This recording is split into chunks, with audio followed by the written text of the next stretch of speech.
and I'm from Australia, and I have been living in Canada when I bought the van and decided that I want to live on the road and explore North America. Yeah. This is my van. I bought her off a crazy Russian lady in Vancouver, Wow. in Canada. Yeah. And we have traveled about 40,000 kilometers together over 2 years. Solar And this has been your home for 2 This years. has been my home for 2 years. In Central America. In Central America, in Canada, United States, Mexico, Guatemala, El Salvador, and now here. Oh, Look, I'm a home person, so I like the creature comforts of home. So I can give you a little tour. Yeah, if let's you do it. like. So this here is my kitchen. I have 200 watts of solar up on the roof to power my fridge that is probably too big for one person, but I like food. Yeah, So, great. You know, fridge, I've got a stove.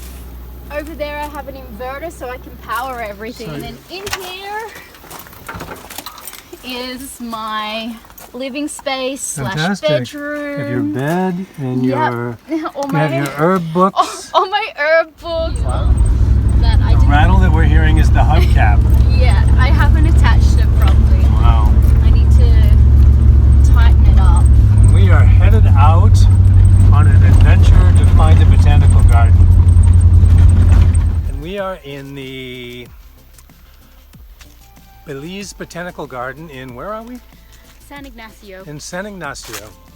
And we are going to do some exploring and see what sort of interesting things we can find. We've already found a really interesting sedge.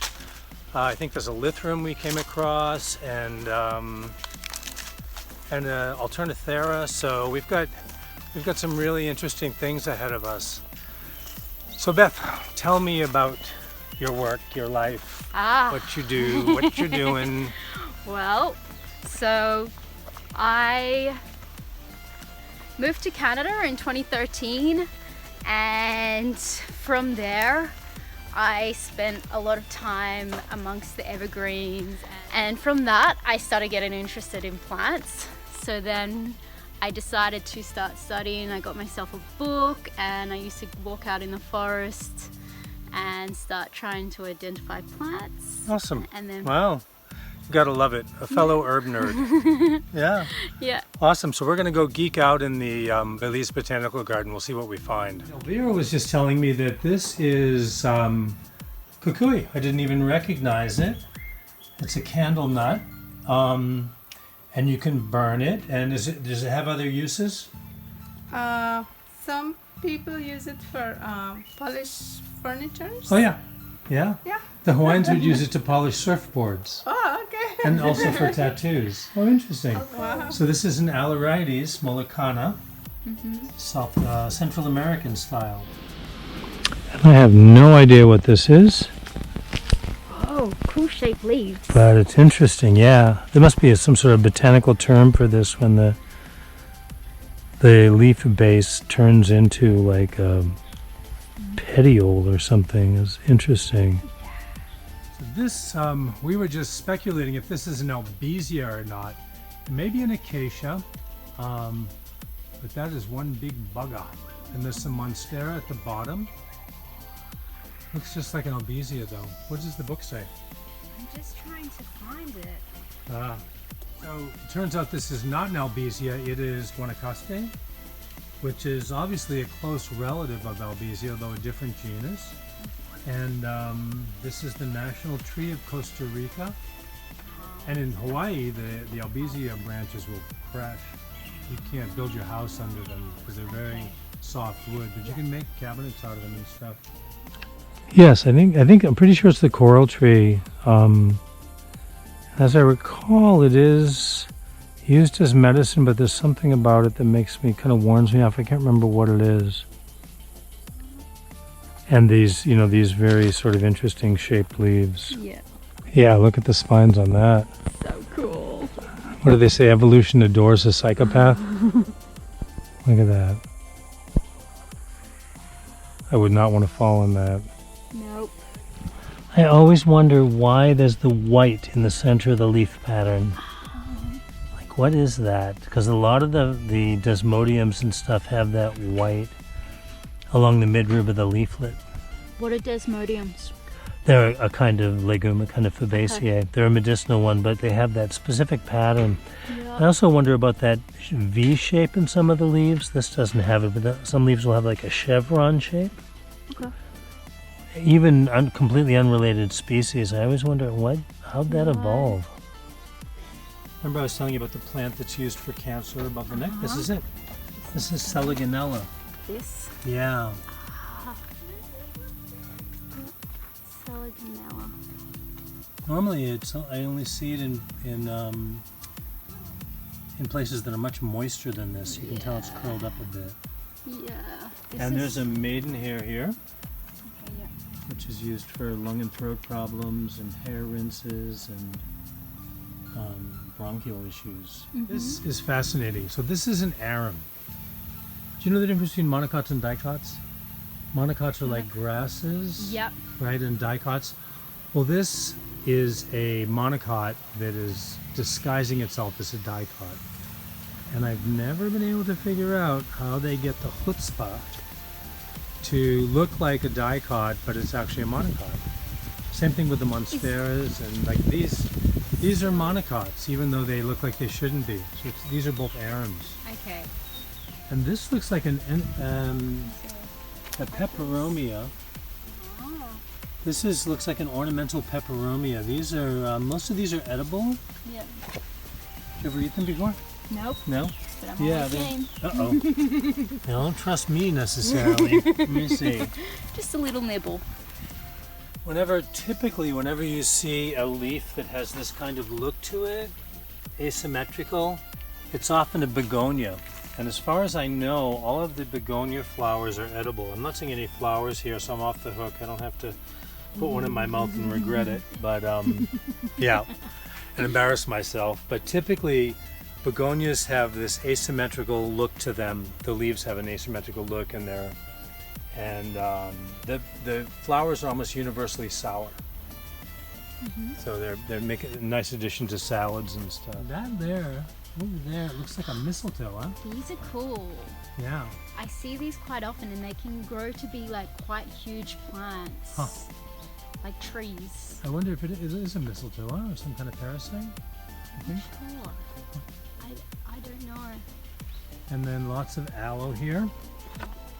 Lots of aloe. So Beth, what is the best thing about being an herbalist? Oh my goodness. Just one? Well, give me two or three then. So the cool thing that I like about herbalism is learning how plants and different ecosystems work, and then from that they are mimicked within our body, within the different systems. So potentially like the genitourinary tract system. Well, that's why like the Chinese have, there's energetics and there's damp and cold and hot and wind and and seeing the different different tissue states and how they're related to the bioregions. And so that excites you. Yeah, I really like understanding that. Look, I also really like the idea of using plants, and by using the plants, eating the plants, you're getting the plant intelligence within you. Like a dieta. Yeah, so like I think that's eating really the plant and beautiful. absorbing the wisdom from the plant. Yeah, so that's, I think, a really beautiful aspect of herbalism that I really enjoy working with. And I get to work out in the forest and learn plants. And I just like being in the forest. It's like an excuse to go play. Right. Yeah, it's a really cool path to be walking on the good medicine path, and learning about different plants, and then finding the analogues in different regions as well. That's true, the families and how they overlap and stuff. Yeah. Yeah. So great. Thank you.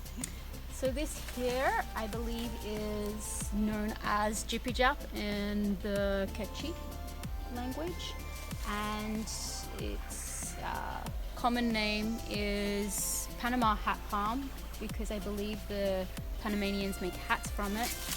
But the cool thing is, when you find young shoots, you can pull them out and cook them up, and they get a really delicious, like oniony, asparagus flavor, leek, similar to a leek.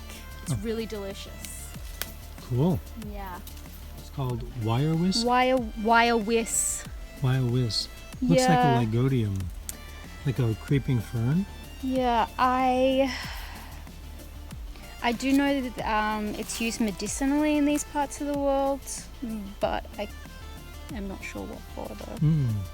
That's the Piperaceae, and this I think is the one that they use just like kava, but they only bathe in it. So it's used for insomnia and joint pain. Yeah. Oh wow. And I'm wondering why they don't drink it. I wonder if there's something in it that's toxic, or if it's just tradition. Yeah. See what it tastes like. I regret putting things in my mouth like that. Been a lot of pungent flavors today.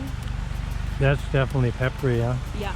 Yeah. Oh, yeah, the question is this the piper that we saw? This is labeled differently to the piper at Char Creek. Oh, yeah? Yeah, because the Same plant but different label? Yeah. Okay. Because there, it's this one here. The leaves were a lot smaller, and it was like. That's right. That's right. Oh no, this is piperatum. This tastes like anise. This Correct. one tastes like anise. Right.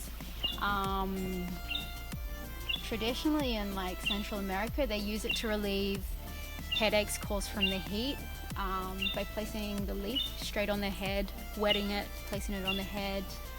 And you can also ingest it, and they also use it for cooking with Right. rice, tamales. Right. Analog to arnica, meaning it's used with arnica? No, used like it's for this bioregion. Instead of using arnica, because it's not around, they'll use piperatum. Oh, I see. So, okay, great. Yeah. One of the ways to tell this from kava, regular kava, is this has pinnate venation. See that? So there's a midrib, and then the veins come off. And kava has palmate venations, which looks more like this. This is not kava, but see how everything comes off from what the Hawaiians call the pico, or the belly button? Follow that? Yeah, I like that. Yeah, so this is palmate venation, and the Piper auritum has pinnate venation. Yes. So here we have the cockspur, and if you look up close, I believe it's part of the Mimosaceae. It's actually, it's Fabaceae. Fabaceae. Yeah, but it's, there's little thorns there? There's all these thorns on here. Right. And within the thorns, they have a symbiotic relationship with these bull ants that live within these thorns. And they... Yeah, they take care of each other. And this is the plant that they say is used to delay snake bite. So I'm guessing that this is filled with tannins. And our trip was cut short as the botanical garden is closing, but lots of interesting stuff in there. Any other thoughts? No, it was very impressive. I really enjoyed how we got to see all the plants that are specific to this bioregion, and that the gardens were not well maintained, so it was like nature kept taking care of itself. Yeah, it wasn't overgroomed, but it was definitely well maintained. Yeah. Great place. I want to come back and do some more exploring.